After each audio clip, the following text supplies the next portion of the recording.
أما بعد فأعوذ بالله من الشيطان الرجيم بسم الله الرحمن الرحيم لو أنزلنا هذا القرآن على جبل لرأيته خاشعا متصدعا من خشية الله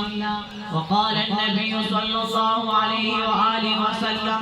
خيركم من تعلم القرآن وعلمه نہ ہو جب تک اصول زندگی قرآنی نہ ہو جب تک اصول زندگی قرآنی نہیں ممکن مساوات و اخوت کی فراوانی کیوں نہ ہو ممتاز اسلام دنیا بھر کے دینوں میں کیوں نہ ہو ممتاز اسلام دنیا بھر کے دینوں میں وہاں مذہب کتابوں میں یہاں قرآن سینوں میں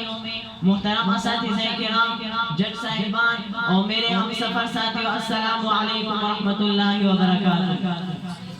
آج میں آپ حضرات کے سامنے فضیلت قرآن کے موضوع پر لب گشائی کرنا چاہتا ہوں سامعین گرامی قرآن مجید اللہ تعالیٰ کی وہ آخری کتاب ہے جس میں تمام سابقہ آسمانی اور صحیح و معتدل درج ہے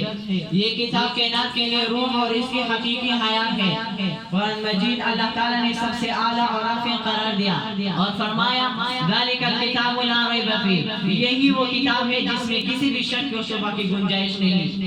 معزز سامعین میں نے قرآن سے پوچھا بتا تیرا نام کیا ہے قرآن نے جواب دیا قرآن مجید میرا نام قرآن مجید ہے میں نے قرآن سے پوچھا بتا تیری زبان کیا ہے قرآن نے جواب دیا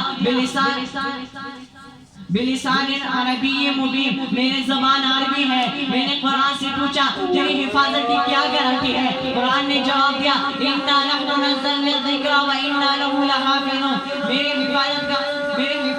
ذمہ خود خالق کائنات نے لیا ہے میں نے قرآن سے پوچھا تو کہاں رہا قرآن نے جواب دیا فی لوح محفوظ میں نے قرآن سے پوچھا تجھے کون لایا قرآن نے جواب دیا نزل بِالْرُوحِ الْأَمِينِ میں نے قرآن سے پوچھا تو کس کی طرف آیا قرآن نے